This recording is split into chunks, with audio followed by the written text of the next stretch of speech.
Have you ever stood outside on a clear country night, far from the city's glow? You look up into that vast, dark sky and you see them. Stars, just hanging there like tiny scattered diamonds. Each one looks so small on its own, so quiet. But when you look closer, you see they form bright lines, connecting one to another. Those lines are constellations. They create shapes. They tell stories. They have shown travelers the way for thousands of years, all without making a single sound. There's a powerful difference between intention and action, and it's something we all need to understand deep in our bones. Intention is the thought, the plan, the promise. Action is sitting down at the keyboard when you're tired. Action is making that difficult phone call to a potential supplier. Intentions can feel wonderful. They can warm you up like a cozy blanket. Action is what builds the house.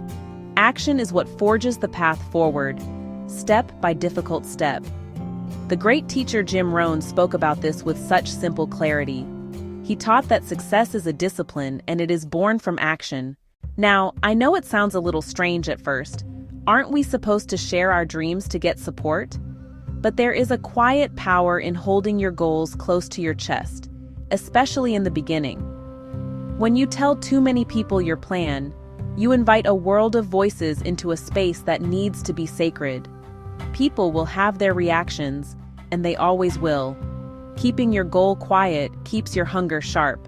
It preserves your focus. When the work feels private and pure, all of your power and attention stays with the task at hand. There is an integrity to this process, a wholeness from moving forward without needing permission. It is a strategy, a wise, deliberate choice. We often get overwhelmed by the sheer size of our dreams. We see the whole giant mountain we want to climb and it feels impossible. So we stand at the bottom, just looking up, and we never even start. The secret, honey, is to stop looking at the whole mountain. Just look at the ground right in front of you. A single small step can look so weak and insignificant. But 1,000 of those steps, one after another, will build a road that can take you anywhere. One page today might not feel like much, but a page a day becomes a book in a year. Each small effort is like adding another star to your private constellation. Now, keeping your goal private doesn't mean you have to lock yourself away from the world entirely.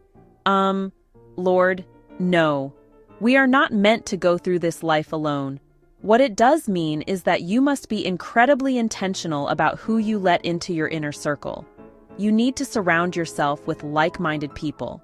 People who share your values, especially the value of action. Find the people who are also quietly working on their own constellations. Find the doers. Find the builders. Folks who know true progress comes from getting your hands dirty. When you're surrounded by small, consistent steps, it normalizes the process. They will respect your quiet and help you protect it. This small, trusted circle becomes your sanctuary, your fellow stargazers. There is a powerful, almost magical energy that builds when a group of doers works in concert. Imagine that group of stargazers we talked about, each person quietly adding their own small lights to the sky. For a long time, the work is separate but parallel. You help one another. You share tools. You offer a quiet word of encouragement, mutual, unspoken respect for the grind. Then, a moment comes. It's the moment to launch, the moment to reveal the project, to open the store, to publish the book. All those stars you tended ignite at once, forming a brilliant constellation. It feels sudden, like magic. But it's not magic, honey. It's the natural result of long, quiet, disciplined work. Think of your quiet grind like planting a seed in the deep of night. When you have a precious seed, you don't run around showing it to everyone. You don't hold it up for applause. A seed is a promise, not a flower. Its potential is fragile, so you bury it in quiet soil and protect it. You water in secret, give it sun, and give it time. Below the surface, a miracle is happening. Roots are pushing down, a sprout fighting upward. This is your early work, nurturing your idea, growing strong roots. Don't rush for early praise. It can be damaging to the process. Praise can feel like a finish line, so you stop tending the roots. Let it grow strong in private. When it's time, the flower will bloom. Its presence will do all the talking. Let me give you a clear example to hold on to. Picture a writer with a brilliant idea for a novel. She tells everyone, the characters, the twists, the ending. Her friends cheer. She feels validated. But that feeling is only an echo. The book never gets written. Talking replaced the drive to do. Now another writer keeps her idea to herself. She wakes a little earlier. Before the world is awake, she writes. Some days a page, some days a paragraph. Months pass. It's slow, sometimes frustrating, but the book is growing. One day, she types the final words. It is finished. Only then does she share it.